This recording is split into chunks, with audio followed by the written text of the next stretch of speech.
Ito mga kabosing, kailangan natin mag-energize sa ating mga katawan para tayo ay malakas at magaan ang ating mga katawan mga kabosing. So mga kabosing, nandito ako sa Ormoc mga kabosing, nagkalistinik po ako mga kabosing.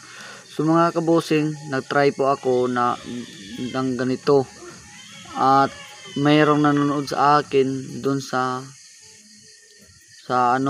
halikuran ko, pero nag-practice pa sila mga kabosing. So mga kabosing, ito yung bago kong content ngayon mga kabosing.